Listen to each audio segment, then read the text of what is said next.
आज सभी लोगों से ये उम्मीद की जाती है कि वो अपने घरों में ही रहें, लेकिन घर में रहने का विकल्प हर किसी के पास नहीं होता। प्रवासी मजदूरों की मजबूरी और बेबसी यही तो है। पिछले कई हफ्तों से आप प्रवासी मजदूरों के शहरों से पलायन की तस्वीरें देख रहे हैं। उनके दुखों का अंत कब होगा? आखिर इनकी बेबसी कब दूर होगी?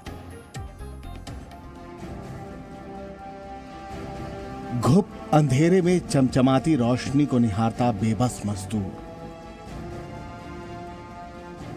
लंबे सफर के बीच मंजिल को तलाशता मजदूर। लेकिन मजबूरी देखिए, इस रात की सुबह नहीं, ये कोरोना काल है।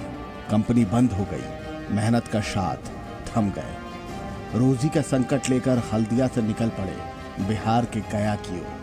वहीं इनका घर है, परिवार है, छोटे छोटे बच्चों का इंतजार है। लेकिन इन्हें क्या पता था, दूर मंजिल से पहले कोई है जो रास्ता रोके खड़ा है। एल्युमिनियम फॉयल बनाने वाली कंपनी में काम करने वाले ये मजदूर ये सोचकर पैदल नहीं निकले कि घर बहुत दूर है, पैदल पहुंचना मुश्किल है, लिहाजा साइकिल ही सहारा बनी। खुद पर यकीन था, सोचा हंसते खेलते कट जाएंगे लंबे रास्ते। हल्दिया में काम करने वाले ये सारे माइग्रेंट मजदूर, आप देखिए सभी की साइकिल आपको दिखाते हैं। ये नई साइकिल है। यहाँ पे जितने भी लोग आपको दिखेंगे, इन सारों ने जो है ये नई साइकिलें खरीदी है। 4100 रुपया देकर इन्होंने ये साइकिल खरीदी और इसकी वजह ये है क्योंकि ये लोग सारे ही बिहार के गया के रहने वाले हैं। घर जाने की सवारी नहीं थी, लिहाजा साइकिल खरीदने से पहले एसडीओ के दफ्तर गए। हिम्मत जुटाकर पूछ भी लिया, जाने का आदेश भी मिल गया, वो भी जुबानी तौर पर। मजदूर थे, लिखा पढ़ी का इल्म नहीं था। साहब का आदेश लगा कि घर जाने का सहारा मिल गया। हल्दिया से निकले तो दनकुनी में पुलिस ने रास्ता रोक लिया। अब जाएं तो जाएं कहां? एसडीओ साहब ने कोई कागज भी नहीं दिया जिसे पुलिस को दिखाकर आगे बढ़ जाए। तो हमारा सीनियर इंस्ट्रक्शन है, सीनियर ऑफिसर का, कि ये लोग पैदल और ऐसा नहीं जाए क्योंकि एक्सीडेंट के रुकने के लिए। तो आप क्या करेंगे, इनकी मदद कैसे करेंगे आप? हम इनको मदद करने के लिए थोड़ा इधर से साइड में जाएंगे। ये लोग आपस थाना है, थाना में भेजेंगे ये लोग को। मजदूरों का रास्ता पुलिस ने रोका है क्योंकि साहब का आदेश है। अब ये करें तो क्या करें? अब वापस जाने का क्या फायदा जब कंपनी बंद पड़ी है? और उन लोगों का क्या जिन्हें ये कहकर निकले थे कि जल्द पहुंच जाएंगे? महामारी के बीच बच्चों की याद सता रही है। अचानक इधर हुआ, 15-20 दिन से हम लोग का काम बंद हो गया और प्लस में सैलरी का भी टाइम बहुत ओवर हो गया और सैलरी भी नहीं मिल रहा, तो खाने के लिए तो दिक्कत होगा ही ना। तो अपना घर से पैसा मंगा के साइकिल लेके हम लोग जाने का सोचे थे। तो झेलने पड़ेगा ना, मेरा रिक्स तो वहाँ कोई नहीं ले रहा है, तो मेरा कौन रिक्स लेगा सर बताइए। अगर यहाँ से घुरा दीजिएगा तो हम किधर जाएंगे? नहीं उधर के हैं न इधर के हैं। दनकुनी से गया करीब 500 किलोमीटर दूर है, साइकिल भी नहीं है। पुलिस ने रास्ता रोका, लेकिन हौसला अब भी है। पर पुलिस वाले जाने दे तभी तो घर पहुंचेंगे। पुलिस से गुहार मनुहार जारी है, ये सोचकर कि कोशिश की कभी हार नहीं होती। इस बीच काफी परेशानियों का सामना करना पड़ रहा है इन लोगों को, जिनके पास ना ही तो कोई खाना है, ना ही पॉकेट में पैसा है, और जितना कुछ था उनके पास वो सब कुछ उस साइकिल पे लगा दिया खरीदने के लिए ताकि वो अपने घरों को वापस जा सके। डानकुनी से कैमरा पर्सन फेलिक्स शौकीनाथ के साथ पूजा मेहता, जी मीडिया। मुंबई से मजदूरों का पलायन लगातार जारी है।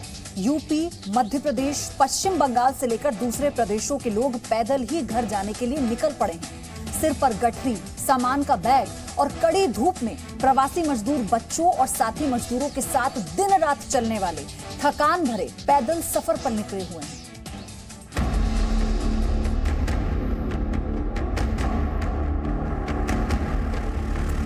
कोरोना संकट के बीच हर शख्स परेशान है, बेबस है।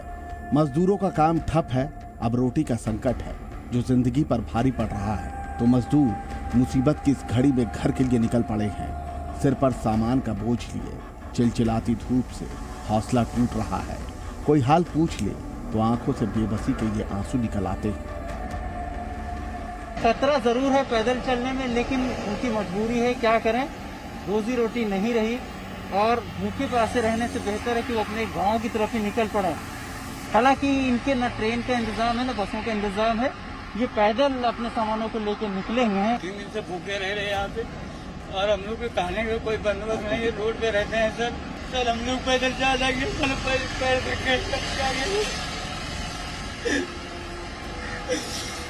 गरीब आदमी का पैसा भी नहीं है, कौन का हम सर जाए, इस साधन ने तो हम सर पहुँच जाए। चिलचिलाती धूप और तपती गर्मी में हजारों किलोमीटर का पैदल सफर, जेब खाली है, नौकरी भी नहीं। ऐसे में खाने का खर्च, घर का किराया कौन देगा? यही सोचकर मेहनतकश मजदूर निकल पड़े हैं। किसी को मध्य प्रदेश जाना है, किसी को यूपी जाना है और कोई पश्चिम बंगाल के लिए निकला है। मजदूरों की बेबसी देखिए कि सफर की शुरुआत ऐसी है तो आगे क्या होगा। तो जान प्यारी है मेरे, तो अब पैदल चलने पर लेगा ना, मेरे को खाने की तकलीफ है, इसलिए मेरे को पैदल चलना पड़ रहा है। व्यवस्था का कोई ठिकाना नहीं, अपना खाने का नहीं है। घर पे छोटा छोटा बच्चा है, वो लोग भी रो रहा है, अपना को जाने के लिए दिक्कत हो रहा है। मुंबई में बाहर से आए प्रवासी मजदूरों की तादाद करीब 10 लाख से ज्यादा है। दिहाड़ी और मजदूरी से घर चलता था, लेकिन अब न रही दिहाड़ी, न मिलता है पैसा। उधर महाराष्ट्र सरकार दावा कर रही है कि अब तक करीब 75,000 प्रवासी मजदूरों को उनके शहरों में भेजा गया, लेकिन दावे तो दावे हैं, हकीकत सड़क पर है। बेहद खतरनाक। लाख कोशिशें की, पुलिस का फॉर्म तक भरा, लेकिन बस और ट्रेन से सफर का इंतजाम नहीं हुआ। पैदल जाना ही पड़ेगा, ना पैसा है ना कौड़ी है, तो पैदल ही जाना पड़ेगा। पैदल कहाँ तक? और जहाँ तक चल पाएंगे चलेंगे सर। यहाँ पे तो बहुत तकलीफ हम लोग काटे, खाना भी नहीं मिल रहा था, 2-3 दिन मिले से भूखे से, फिर भी हम लोग चले। मुंबई से जाते मरीजों की शिकायत है, लेकिन कोई सुनने वाला नहीं। अब मंजिल बहुत दूर है, किसी ने रोक दिया तो आगे क्या होगा? साथ में बच्चे हैं, बूढ़े हैं, फिर भी इन सब को ऊपर वाले पर छोड़ दिया। एहसान अब्बास, जी मीडिया, मुंबई।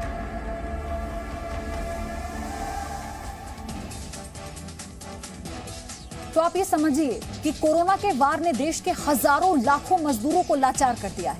जहां काम करते थे वहां ताला है और मजदूरों के लिए निवाले का संकट है। ये संकट अब इतना बड़ा हो गया है कि वो जान दांव पर लगाने से भी नहीं चूक रहे। और जान बचाने के लिए, जान की इस बाजी में महाराष्ट्र से झारखंड के लिए चले एक मजदूर ने झांसी में दम तोड़ दिया। ये बेजान जिस्म जिंदा होने पर सवाल खड़े कर देता है।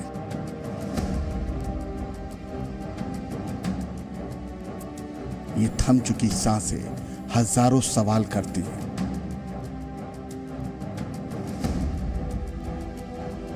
जिंदगी बचाने के लिए जान की बाजी लगा दी,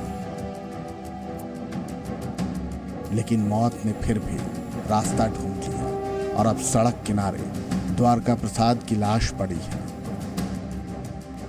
जो खामोश है, कुछ कहती नहीं, लेकिन फिर भी कलेजा तार तार कर देती है। भिवंडी से झारखंड के लिए चले द्वारका प्रसाद के साथ दोस्तों की टोली थी। भिवंडी में रोटी का संकट बढ़ा तो झारखंड अपने घर की ओर निकल पड़े। ट्रक पर बैठकर दोस्तों के साथ 70 से ज्यादा लोग ट्रक पर सवार थे, लेकिन 52 साल के द्वारका प्रसाद की तबीयत रास्ते में बिगड़ गई तो उसे ट्रक से उतार दिया गया और सड़क किनारे उसने दम तोड़ दिया।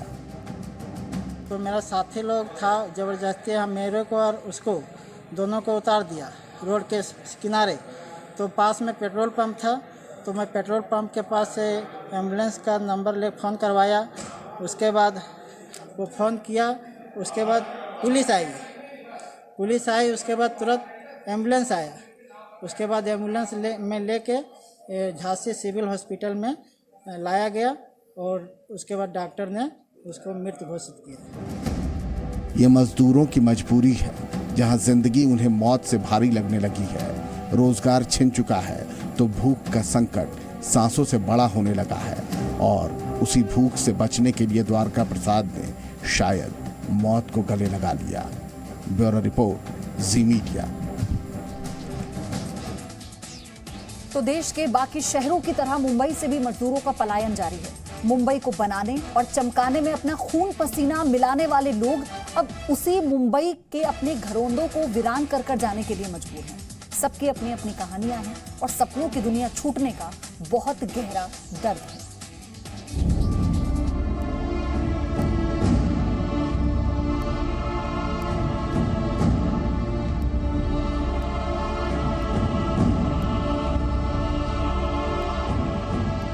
मुंबई के कांदिवली ईस्ट में लगी इस कतार की अपनी कहानी है।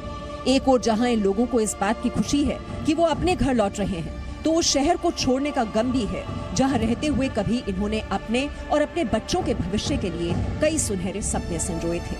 लेकिन शायद कोरोना काल में अब इन सब के शायद कोई मायने नहीं रह गए हैं। लॉकडाउन 3.0 भले ही अब अपने खत्म होने के कगार पर है और शायद देश को लॉकडाउन 4.0 भी देखने मिले, लेकिन मुंबई की कई सारी झुग्गी झोपड़ियाँ, बस्तियाँ अब खाली हो गई हैं क्योंकि यहाँ पर बसने वाले मजदूर अब अपने घरों के लिए रवाना हो गए हैं। यहाँ पर प्रशासन की तरफ से BST बस जो है इनके लिए अरेंज की गई है, जिसमें सवार होकर के ये लोग बोरीवली स्टेशन पहुँचेंगे और वहाँ से आज श्रमिक स्पेशल ट्रेन गोरखपुर के लिए छूटेगी और ये लोग दोबारा अपने परिवार के पास होंगे। ये हैं राहुल पांडे। रोजी रोटी की तलाश में मुंबई आए थे। सपनों के शहर में ड्राइवर की नौकरी भी मिल गई, लेकिन आज सब कुछ छोड़कर उन्हें अपने गांव लौटना पड़ रहा है। मुंबई में मैं सर गाड़ी चलाता था, ड्राइवर हूँ। यहाँ पे 3 महीने से लॉकडाउन होने के बाद में हम लोग को खाने पीने का बहुत वांदा हुआ। हमारा सारा फैमिली गांव में रहा सर। अभी हम ये सिचुएशन में कैसे जिंदा थे मुंबई में हम ही जानते हैं। हम सरकार का आभार जताते हैं कि सरकार ने हमारी फरियाद को सुना, देर से सुना लेकिन सुना। आज मेरे को बहुत प्रसन्नता हो रही है कि मैं मेरे फैमिली से मिलने के लिए 3-4 महीने के बाद में मेरे को वहाँ पे देखने को मिल रहा है।